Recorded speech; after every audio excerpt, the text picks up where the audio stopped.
첫 번째 주인공은요. 실루엣만 봐도 김정은. 자, 북한이 5년 만에 이 평양에 외국인 관광을 재개했는데 이 사람들은 입국 금지 콕콕콕 집어서 궁금증을 자아내고 있습니다. 딴 외국인들은 다 와도 되는데 이 사람들은 오지 말라라는 겁니다. 왜? 궁금합니다. 오늘 마침 또 박충건 의원 나오셨으니까 바로 물어보겠습니다. 함께 보시죠. 북한 관광 전문 업체 영파이어니어 투어스 이름 좋아요. 무슨 파이어니어예요? 이거 북한 가는 관광은 이거 착한 관광이 아닙니다, 여러분. 저런 관광으로 벌어들이는 외화는요 다 북한이 독재 통치 자금으로 쓰고 무기 개발에 전용을 합니다. 나쁜 관광입니다. 파이어니어가 아닙니다.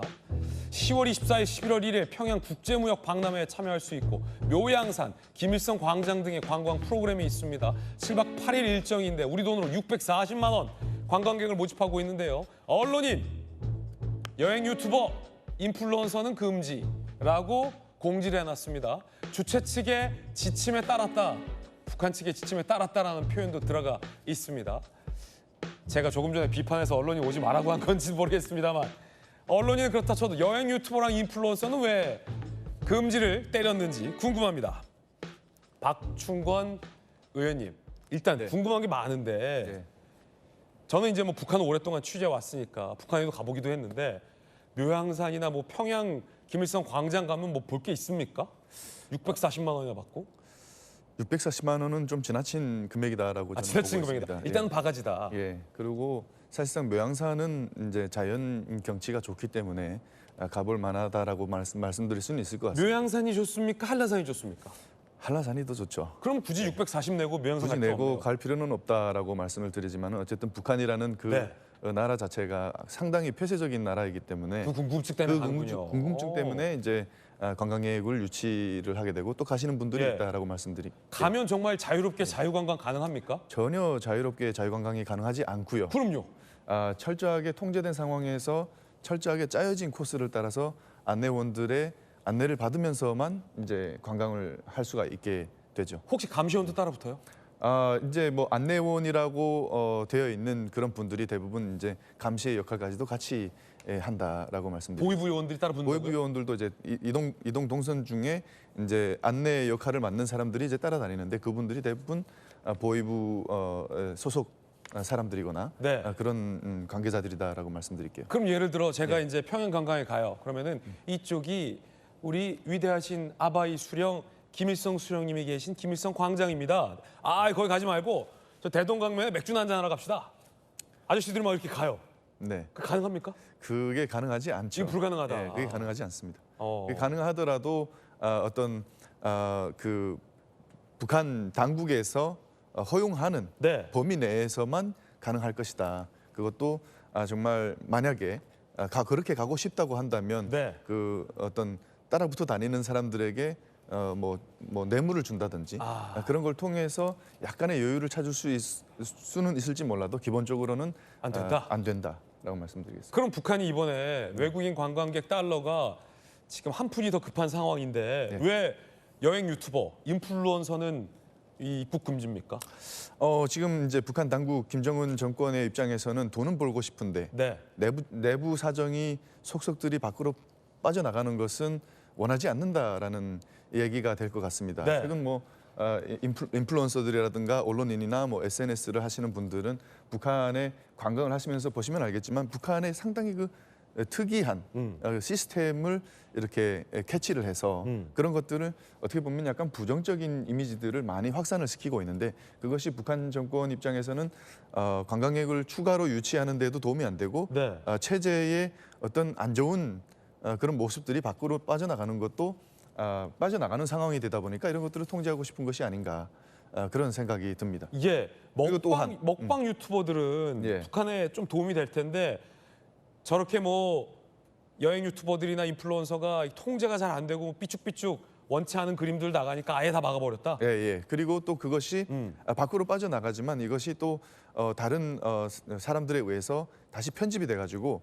북한 내부로 또 이렇게 들어가는 일들도 일어납니다. 그러면은 대부분의 경우에는 그런 영상들이 북한의 아주 특이한 상황들 네. 그리고 뭐 사람들이 살기에 정말 적합하지 않은 아주 이상한 그 사회라는 모습들을 네. 드러내고 있는 그 영상이 다시 북한 주민들에게 들어갈 경우에는 파급력이 상당할 것이다. 그러지 않아도 한류 때문에 북한 주민의 의식 변화를 막을 수 없어서 전전긍긍하는 북한 정권 입장에서는 치명적인 정말 하나의 영상이 될 수도 있다. 이런 그렇군요. 말씀드리겠습니다. 네, 박충원 의원님. 예. 워낙 제가 이 국회의원 되기 전부터 개인적으로 잘 알던 분이라 네. 평양에서 대학교를 다녔고 예. 고향이 함흥이잖아요. 예, 평양냉면, 함흥냉면 다 먹어봤잖아요. 예. 북한 냉면이 맛있어요? 한국 냉면이 맛있어요? 제 개인적으로는 평양냉면은 이거 한국에서 만드는 것이 더 맛있습니다. 평양냉면은 한국 네. 평양냉면이 더 맛있다. 네. 오, 고향 함흥냉면은요? 함흥냉면은 이제 버전이 두 가지가 있는데 네. 한 가지 버전은 한국이 더 잘 만들고 네.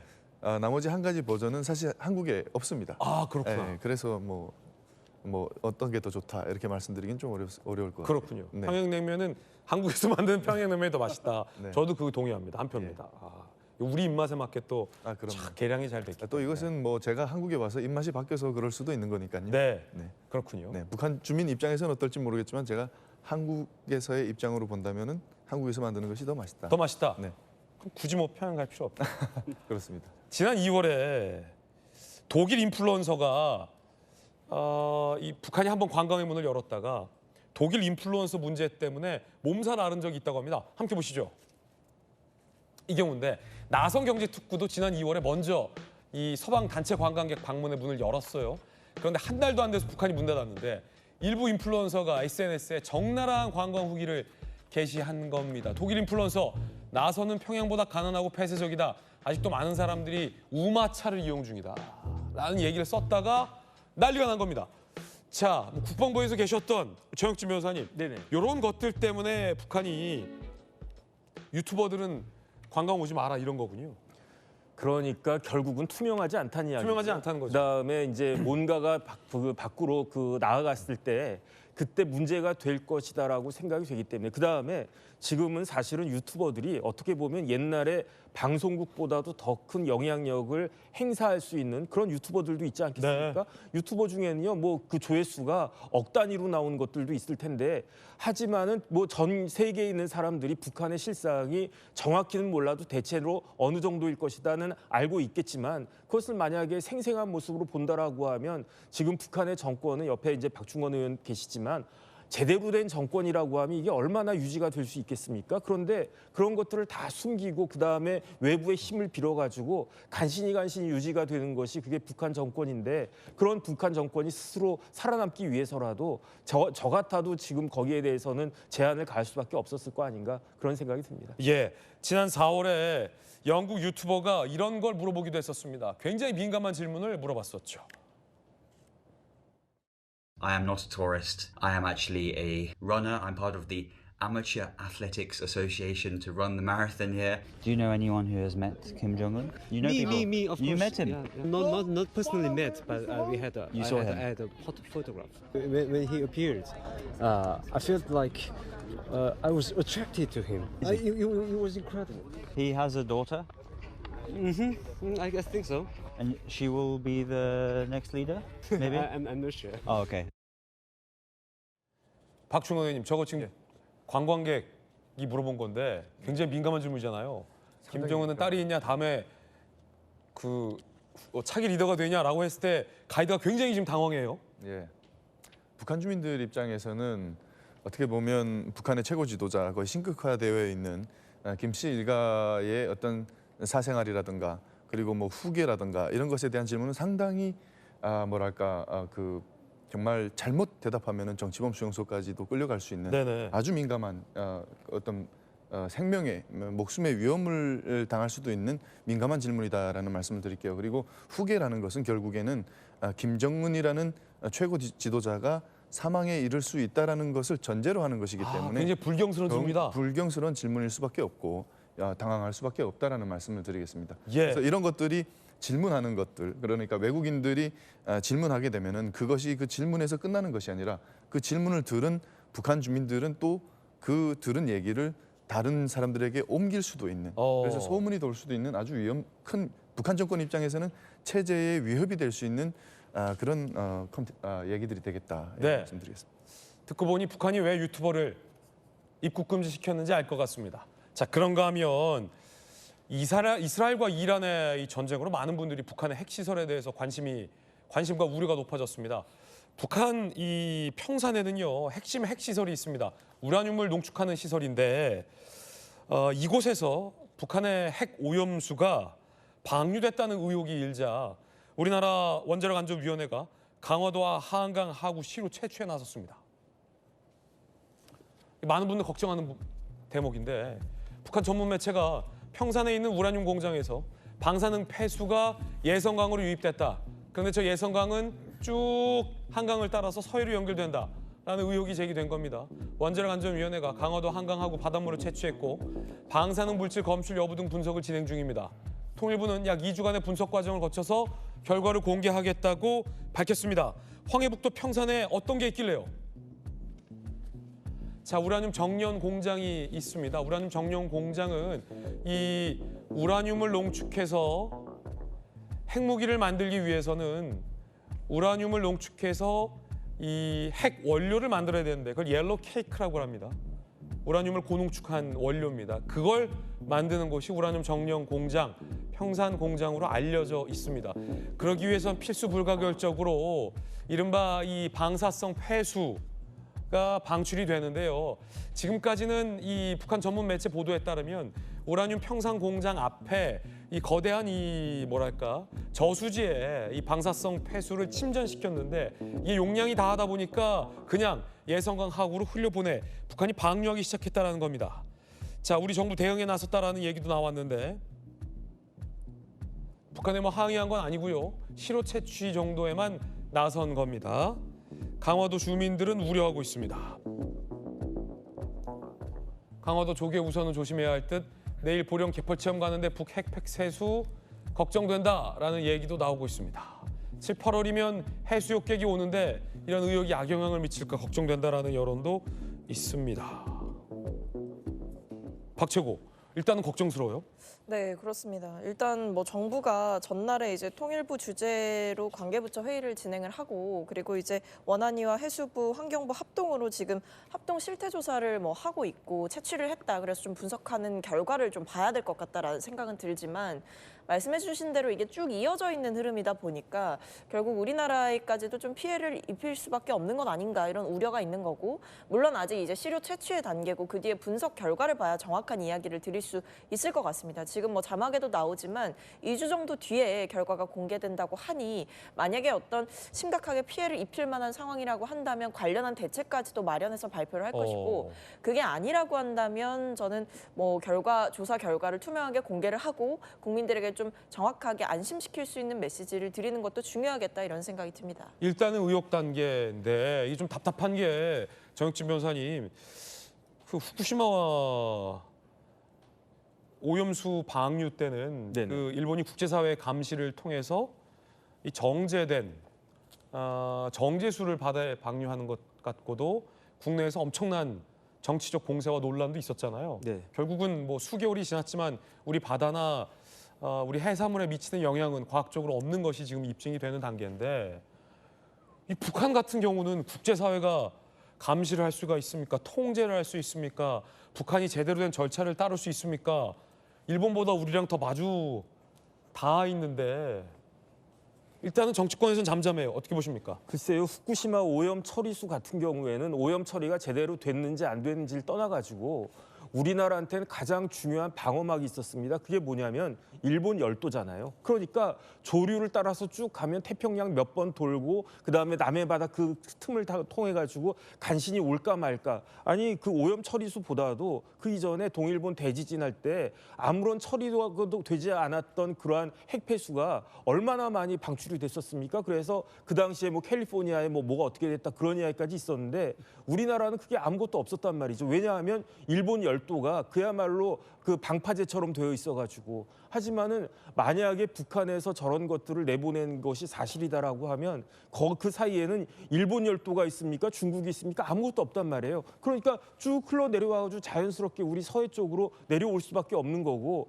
그러면은 우리나라 남한 쪽으로 봤을 때 북쪽일수록 더 그게 더 가까운 것이 아닌가. 제일 가까운 데는요, 그 뭐 강화도가 될 거고, 더 가까운 데가 뭐 백령도가 될지 그건 모르겠고, 더 내려가면은 이제 충청남도 그 다음에 전라도까지 다 그렇게 될 수 있는 것이 아닌가, 이런 우려가 있는 거기 때문에 만약에 그런 것들이 없다라고 하면 객관적으로 안심하라고 해야 되고, 그렇지 않다라고 하면 거기에 대해서 대비를 해야 되는 것이 아닌가. 결국은 애꿎은 또 우리나라 그 저쪽에 서해안 쪽에 있는 어민들과 그 다음에 상인들만 또 피해를 보는 것이 아닌가, 저는 굉장히 우려가 됩니다. 예, 조규현 변호사님, 일단은 정부가 정말 저 북한 당국이 핵 폐수를 정제 없이 서해바다로 흘려보낸 것, 방류한 것이 맞는지부터 좀 엄밀하게 조사해봐야 될 것 같아요.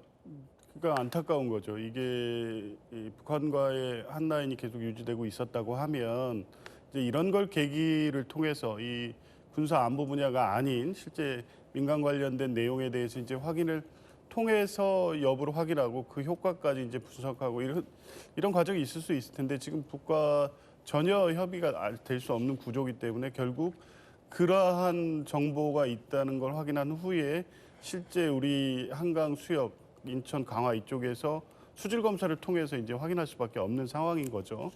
그래서 어쨌든 남북관계 개선이 필요하다는 점을 다시 한번 환기시키는 일이기도 한데, 어찌됐든 북한이 실제 핵 오염수를 방류했다고 하면 이 검출되는지 여부를 빨리 정부가 확정해야 될 것 같습니다. 예. 휴가철을 앞두고 그 지역 주민들은 이 안전 우려가 확산되면 당연히 뭐 국민들께서 찾기 어려운 상황이 될 수도 있기 때문에, 이게 실제 큰 위험이 아님에도 불구하고 국민들이 불안해하는 불안 심리가 확대돼서는 안 되겠죠. 정부도 좀 신속한 대책이 필요한 것 같고, 근데 이미 이게 이번 문제만이 아니라 이미 2017년, 19년에도 북한에서 핵 오염수가 방류하는 게 아니냐라고 해서 이미 측정하고 확인한 바가 있었는데, 그때도 검출은 되지 않았습니다. 그렇군요. 예, 정부가 신속하게 확인하고 관련된 내용을 국민에게 소상하게 밝혀서 더 이상 불안하지 않도록 해야 될 것 같습니다. 네, 철저하게 측정을 해서 정말 티끌 하나라도 우리 국민들의 건강에 영향을 주는 점이 있는지 여부를 정부가 투명하게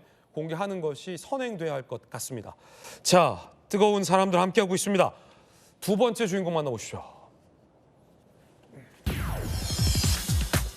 김문수 전 장관과 한동훈 전 대표, 국민의힘 전당대회를 앞두고 이른바 김문수 전 장관이 말을 바꾼 건 아니냐라는 논란이 일고 있습니다. 당대표를 하라는 건 쓰레기 더미에 들어가라는 것이다 라더니 내가 싸우겠다 라며 전당대회 출마를 시사해서 논란입니다. 내가 싸우겠다, 이게 어떤 발언인지 함께 보시죠.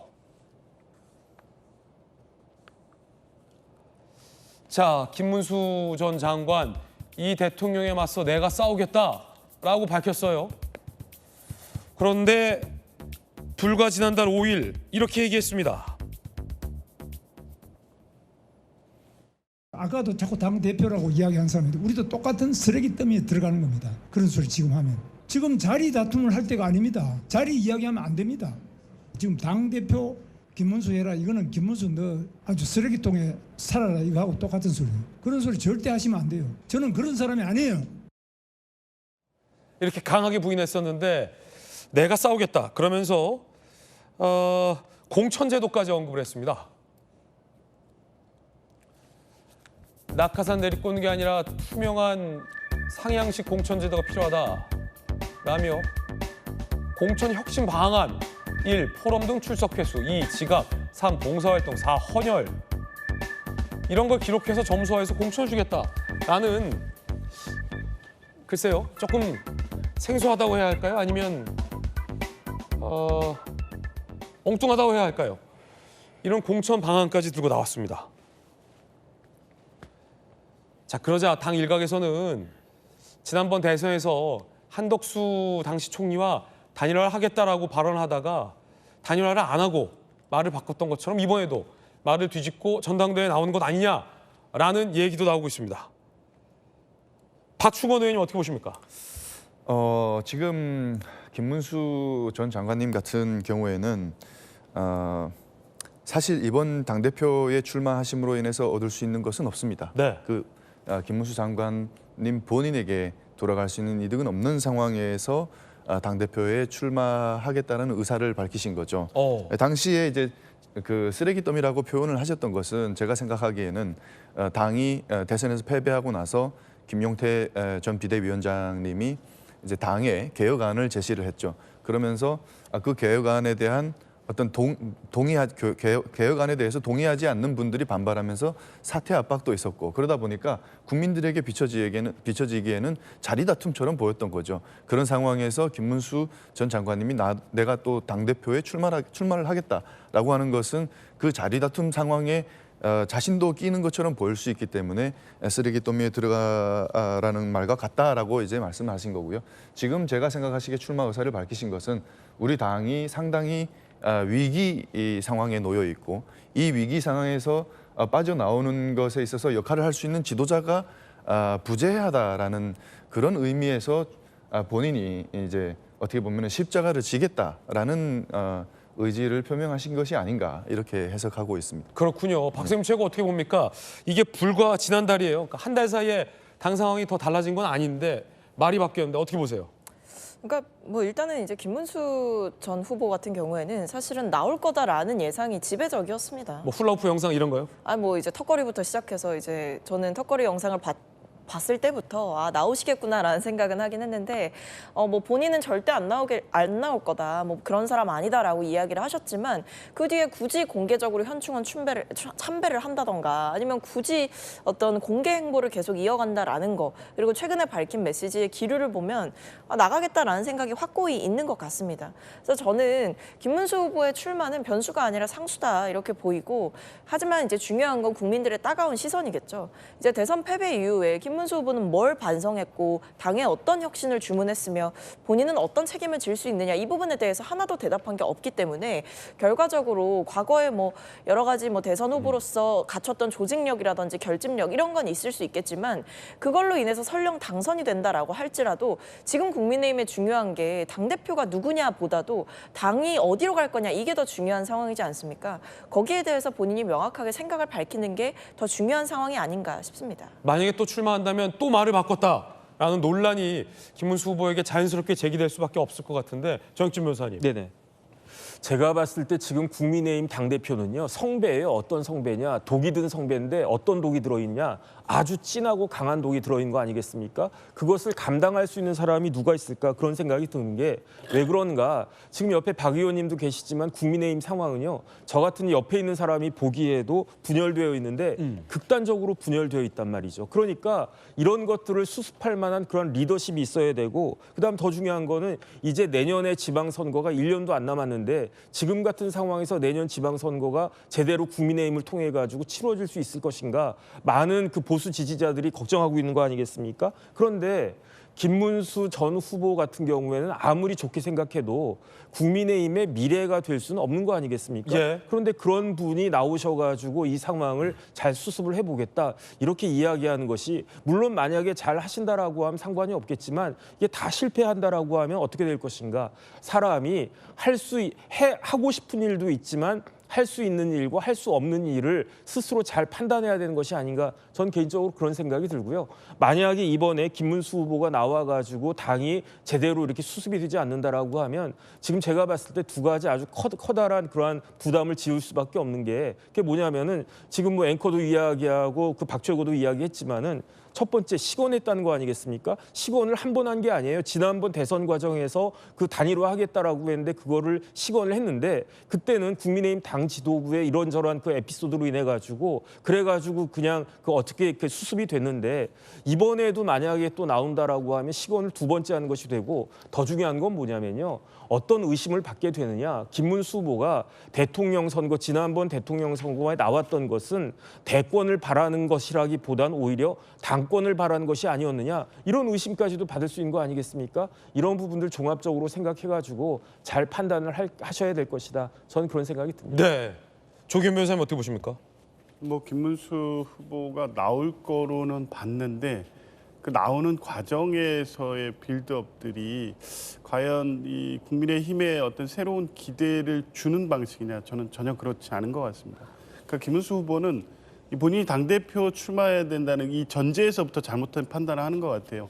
대선 때 얻은 41%의 지지율이 온전히 본인의 자산이 아닙니다. 그러니까 국민의힘의 후보는 사실 보수의 대표 후보인데 그때 후보가 선출되는 과정, 최종적으로 김문수 후보가 대선으로 확정된 과정, 이거 종합해 보면 김문수 후보는 사실 국민의힘의 후보가 될 수 없는 분이었어요. 그러니까 윤석열 전 대통령의 비상계엄 내란이 만든 이 특수한 시기에 특수한 그런 정치 상황에서 나온 후보이지 본인이 정치력으로 국민의힘 보수 세력을 이끌 만한 정치력을 갖고 있는 분이 못 되고 이제 그런 기대를 어떻게든 충족해야 된다는 것까지 가 있어야지 사실 당대표로서 나를 뽑아달라고 호소할 수 있을 텐데 지금 이제 그런 준비가 안 돼 있으니까 일성으로 던지는 뭐 상영식 공천의 이 내용들도 보면 출석률, 지각률, 봉사활동, 헌혈 이거 보면 초등학교 생활기록부 같은 느낌이잖아요. 이게 보수의 혁신의 어떤 내용과 지금 맞냐 이런 메시지를 던지면서 내가 당대표로서 보수의 어떤 혁신을 해보겠다라고 해도 이게 과연 국민의힘 지지자들이 얼마나 공감할 수 있을까 하는 생각이 듭니다. 지각 뭐 4회면 공천 10% 감점 뭐 이런 게 초등학교 생활기록부 같다.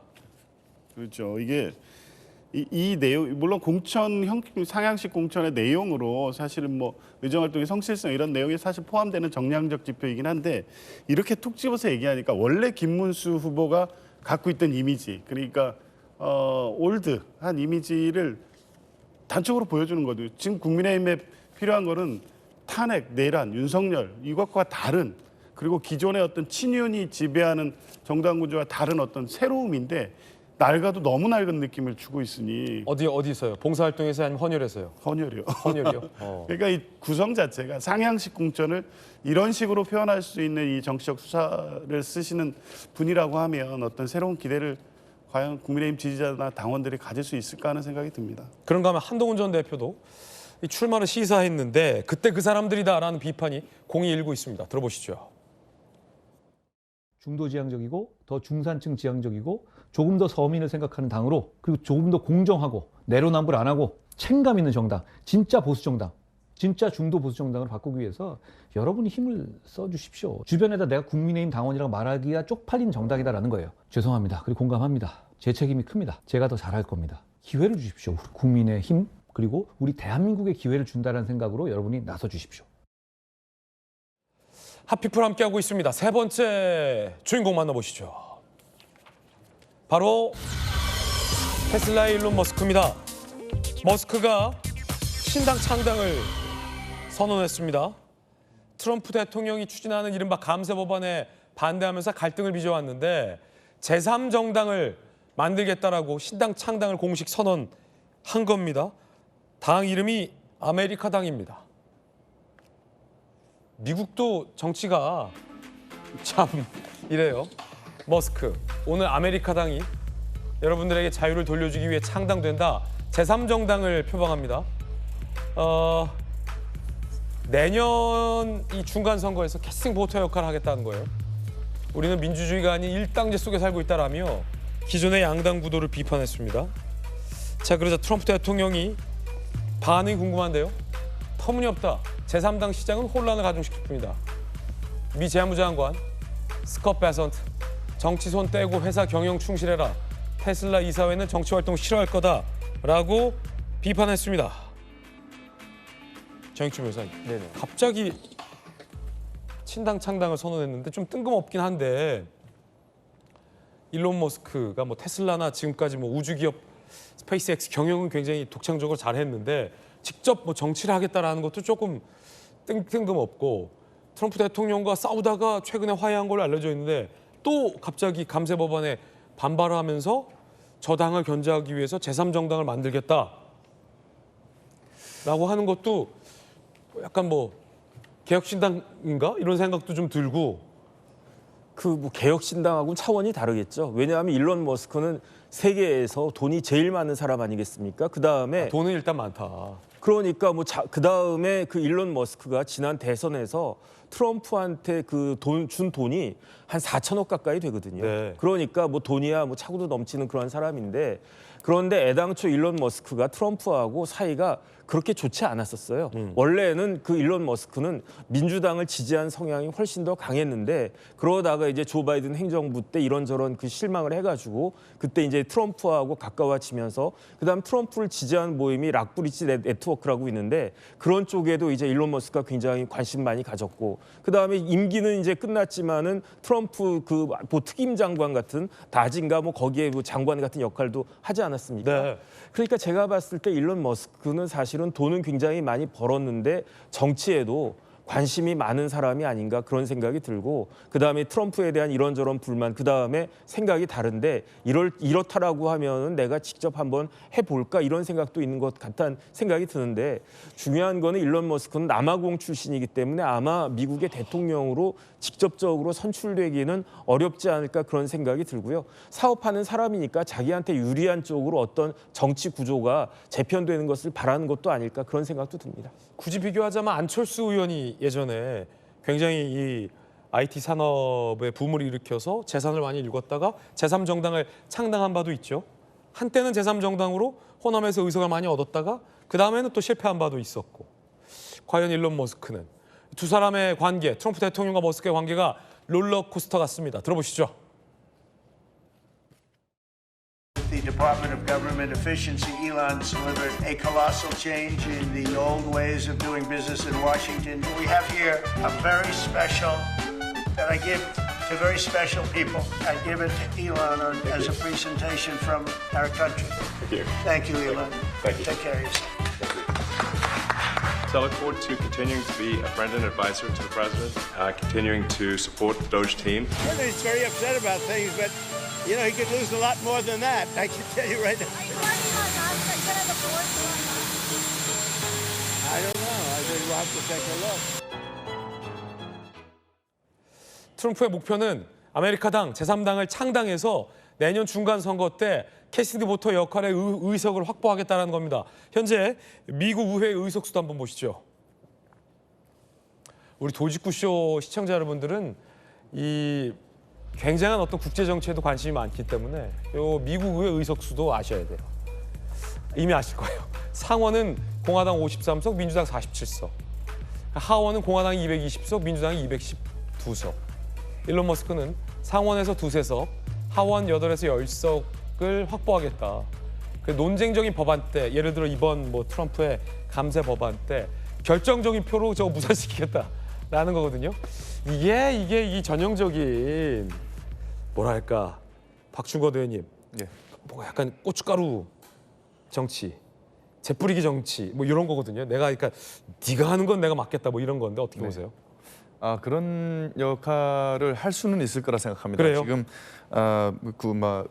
미국 의회에서 의석수상 지금 공화당이 살짝 앞서고 있는 상황에서 정말 일론 머스크의 그 생각대로 몇 석 정도 상원에서 2, 3석, 뭐 하원에서 8석에서 10석 정도를 얻을 수 있다 그러면 정말 그 미국 정부 여당이 추진하고 있는 법안들에 제동을 걸 수 있는 충분한 의석수는 된다라는 말씀을 드리겠지만 그럼에도 불구하고 미국도 양당제가 아주 고착화되어 있는 나라로서 정말 큰 역할을 하기에는 쉽지 않을 거다. 대선에서라든가 이런 데서 보면은 그 선거인단이 구성이 되고 그 선거인단 투표 결과에서 승리하는 쪽이 승자 독식을 하는 구조가 아니겠습니까? 그래서 정말 법안을 통과시키거나 이런 부분에 있어서는 견제구가 가능하지만 정말 큰 어떤 변화를 일으키기는 쉽지 않지 않을까 이런 생각도 들고 또한 일론 머스크는 앞서 말씀하신 대로 스페이스X나 테슬라와 같은 큰 회사들을 경영하고 있는 상황에서 얼마나 정치에